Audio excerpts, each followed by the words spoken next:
Mare Babes, Mark Logan.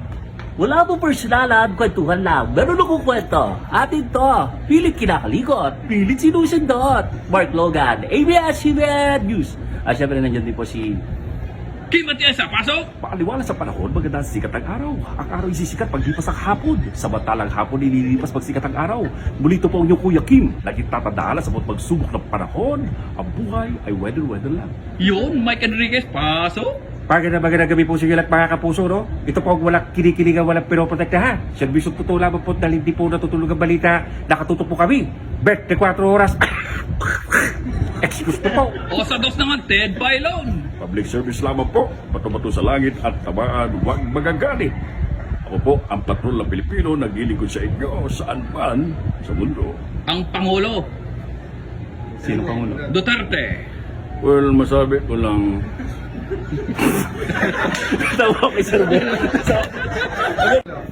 Our Excellency, our President Joseph Estrada.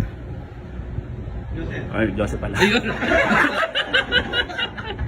mayroong araw po sa inyo lahat, mga kababayan, sa mga kababayan ko sa Batangas, sa mga alagad ng sining, lalo-lalo na po sa mga veterano at mga baguhan. Ako po'y saludo sa inyo, lagi nyo tatandaan, walang kabayaran, walang kubare. Kapag nagpa-painting, singilan nyo ng hindi libre. Yung Salamat. Pangulong Duterte. Well, kanina naputol tayo, no?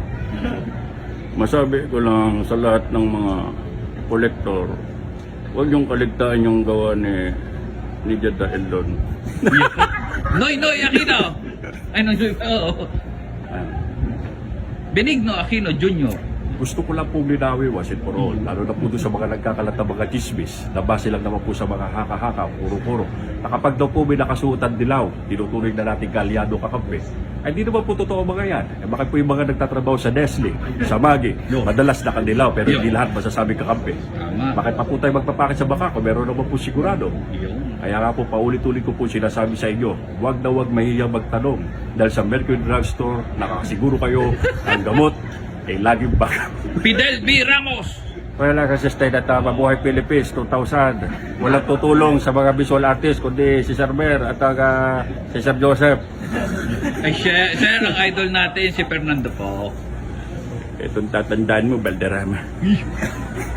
Pagmasdan mo nang mabuti ang paglubog ng araw. Dahil bukas, kapag hindi kayo bumili ng painting dito sa Besyo, hindi na kayo sisikatan ng araw.